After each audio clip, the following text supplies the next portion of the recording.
Next is check of transverse rebars under column 1. Ang kailangan natin dito ay x1, okay?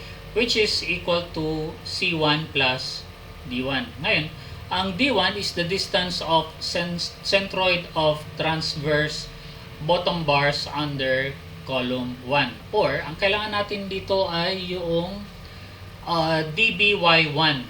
So, this is equal to thickness t minus clear cover minus diameter of temperature and shrinkage bars, longitudinal minus diameter of transverse bottom bars under column 1 divided by 2. Okay? And then, ito yung drawing niya, D1. Likewise, sa column 2, dito naman, kailangan din natin yung x2 tsaka d2. Ngayon, syempre yung x2 is equal to c3 plus d2 naman. Ano? At ang kailangan natin dito ay itong dimension b1. Ngayon, how do we solve for dimension b1? It is equal to b2. b2 is the larger dimension. Ano? b2 minus y1 sa taas, tsaka y1 din sa baba. Kaya naging 2y1 yun. And then, how do we solve for y1? It is by ratio and proportion. So, meron tayong y1 all over x1, na-solve na natin sa x1 kanina, is equal to b2 minus b1 divided by 2l. Ngayon, bakit divided by 2l yan? Siyempre, b2 minus b1, i-divide mo yan ng 2 kasi hahatiin mo yan. Tapos, ang katapat niya yung overall length na L. So, from there, you get y1. Then, you substitute that, you now get your dimension b1. And then, ang ating soil pressure would be derived from two equations. Ano? Maximum of these two equations, PU1 divided by this area. Yan, yung area na yan. Or Q sub U. Kunin mo ngayon yung maximum dyan. And then, let us assume na yung transverse bars natin, ito.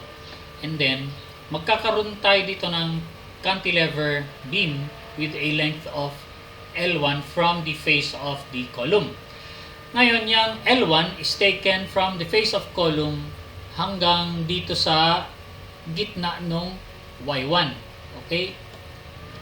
So, something like this. So, that is equal to capital B2 minus B1 all over 2 minus C2 divided by 2. So, yan yung pag-compute ng L1. And then, ito na yung ating moment, as I've said before, parang cantilever beam. So, QU times X1. By the way, ito yung X1, ano? Yan. Times L1. So, meron na tayong area. Ang area, by the way, is X1 times L1. I-multiply mo yan ng QU, magkakaroon na tayo ng point load. And then, ang lever arm niya is obviously L1 divided by 2. Kaya, ayan. And then, we proceed to general equations again. Pero, ang steel ratio natin dito would be AS1. Now, what is AS1? AS1 is taken as the area of bottom bars along Y direction at column 1. Yan. So, kailangan dito yung dby1 tsaka ny1. And then, obviously, compute natin si required rho. Tapos, i-compare natin si required rho should be greater than rho minimum. If that is okay, then pwede na natin gamitin si steel ratio. So, steel ratio should be greater than required steel ratio, and then rho should be greater than rho min, and rho max should be greater than steel ratio. Ayan, rho 1. Okay? Sa column 2, ganon din ang procedure. However, dito sa column 2, ang kailangan natin would be x sub 2. Ayan. Tapos, kailangan din natin yung L2. Okay? And then, kailangan din natin yung D2. Yan. So, x sub 2 is x3 plus D2. And then, masosolve natin by ratio and proportion si y sub 2 to get now your dimension B2. By the way, your dimension B2 would be this. Okay? Ngayon, ang dimension B2 would be B1 plus y sub 2. Ayan, ano? Ayun, B1 plus twice of y sub 2. And then, yung Q sub U natin dito, yung soil pressure, is taken from the maximum among two equations. Pero ang gagamitin natin dito is PU2 naman. And then we divide this PU2 by the area of the cantilever beam, no? Ayan.